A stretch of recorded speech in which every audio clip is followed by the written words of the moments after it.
பிரியமானவர்களே, இயேசுவின் நாமத்தில் உங்களை நான் வாழ்த்துகிறேன். ஒரு மரத்தை பார்க்குறீங்க, பழங்கள்லாம் காய் பார்க்குறீங்கள, இது கிரீன் ஆப்பிள் மரம். அதாவது அமெரிக்காவில் 50 மாநிலம் இருக்கிறது. அதில் வாஷிங்டன் என்பது ஒரு ஸ்டேட், ஒரு மாநிலம்.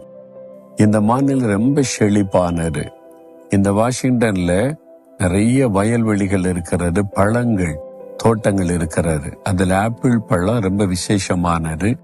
வாஷிங்டன் ஆப்பிள் என்று சொல்லி இந்தியாவில் கூட விற்கிறாங்க, எல்லா நாட்டிலையும் கிடைக்கிறாரு. உலகம் முழுவதும் ஏற்றுமதி பண்றாங்க.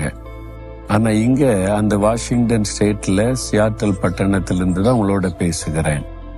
இங்க இருக்கிற ஒரு பார்க்கில் இந்த மரத்தை வச்சிருக்கிறாங்க. அதுல என்ன பாருங்க, இந்த மரங்கள் அழகாக காய்த்திருக்கிறதை பார்க்க முடிகிறது. அவ்வளவு ஒரு செழிப்பான ஒரு இடம், ஆசீர்வதிக்கப்பட்ட ஒரு இடம். சரி, இன்றைக்கு ஆண்டவர் உங்களுக்கு என்ன வசனம் சொல்லுகிறார்? ஏசாயா 29 அதிகாரம் 14வது வசனத்தில், இந்த ஜனங்களுக்குள்ளே ஒரு அதிசயத்தை செய்வேன். ஆண்டு சொல்றாரு, உனக்குள்ள ஒரு அதிசயத்தை நான் செய்வேன் அப்படின்னு ஆண்டு சொல்றார். அதிசயம்னா நமக்கு தெரியும்ல, சாதாரணமாய் நடக்கிறது வேறு. இதெல்லாம் சாதாரண நடக்கிறதான்னு சொல்லுவோம்.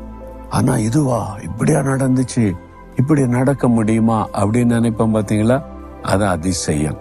உங்களுக்கு அப்படிப்பட்ட ஒரு அதிசயத்தை ஆண்டவர் செய்வேன் என்று வாக்கு பண்ணுகிறார்.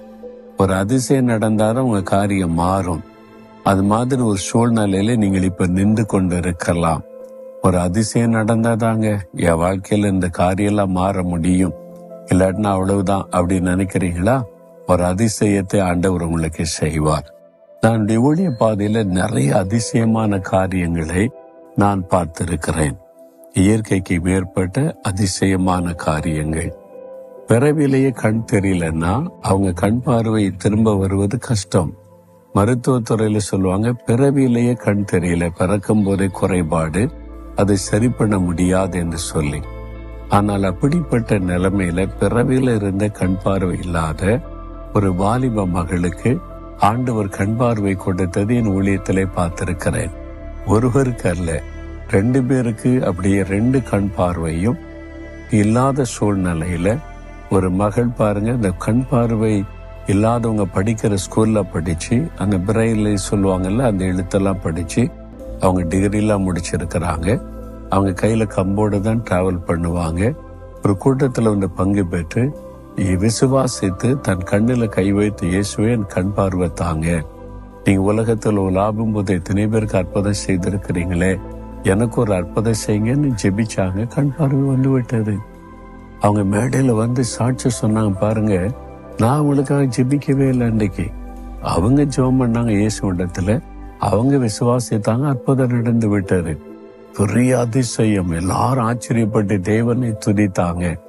இந்த மாதிரி அதிசயங்களை பல காரியத்தை ஊழிய பாதையில பார்த்திருக்கிறேன். இயற்கைக்கு மேற்பட்ட காரியம். உங்களுக்கு ஒரு அதிசயம் நடக்க போகிறது. நீங்க சுகம் அடைவதற்கு, தேவை சந்திக்கப்படுவதற்கு, உங்களுடைய நிந்தை மாறுவதற்கு, உங்களுடைய தொழில் ஆசீர்வதிக்கப்படுவதற்கு, நீங்கள் ப்ரமோஷன் அடைவதற்கு, உங்களுடைய பிள்ளைகள் செட்டில்மெண்ட் அமைந்த நல்ல ஆசீர்வாதமான வாழ்க்கை அமைவதற்கு ஒரு அதிசயத்தை ஆண்டவர் செய்ய போகிறார். விசுவாசிக்கிறீங்களா? அவர் அதிசயங்களை நடப்பிக்கிற தேவன். ஆண்டவரே, இந்த மகனுக்கு இந்த மகளுக்கு இன்றைக்கு ஒரு அதிசயத்தை செய்து இவளை மகிழ பண்ணும். நீர் வாக்கு கொடுத்ததை நிறைவேற்றும். இயேசுவின் நாமத்தில் ஜெபிக்கிறேன். ஆமென், ஆமென்.